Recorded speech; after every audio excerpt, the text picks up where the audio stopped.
So when brands become involved with advocacy programs, advocating for something, that's where the true hatefulness and spite from those who are getting incentivized with the advocacy, where it comes out towards the people who will tell the advocate that the service does not exist, or there could be some type of constitutional violation related to what they're advocating for.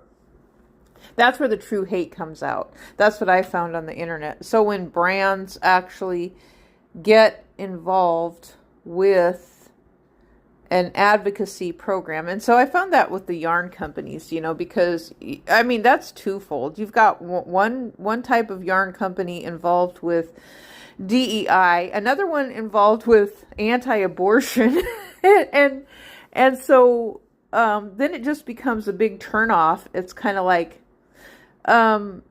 you guys just do it by yourself. Now you're going out of business. You're raising the prices on the people who actually supported you for decades on the internet. I mean, because I know I was involved with yarn. It was expensive. And for me as a military spouse, my gosh, when I was living in Germany, I had to pay additional shipping charges to get yarn shipped from Hirschner's, I believe, is where I purchased from. But the AFIs also had some yarn that, that worked. It wasn't a big variety of colors, but it was enough yarn that I could go in there and purchase something and make something. And I could also buy yarn on the German economy. It was a little bit more expensive. Sometimes I found it on sale because they did have sales.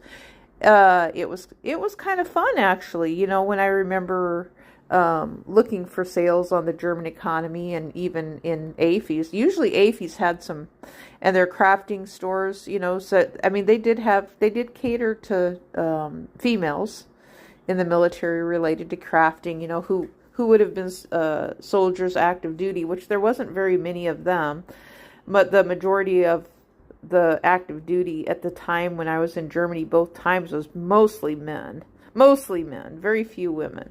But there was women there. Some of them were nurses.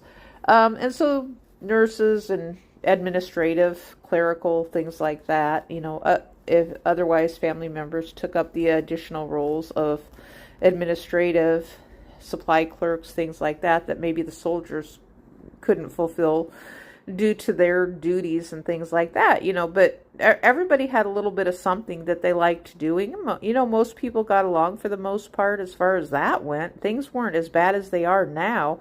I mean, it's horrific from my perspective.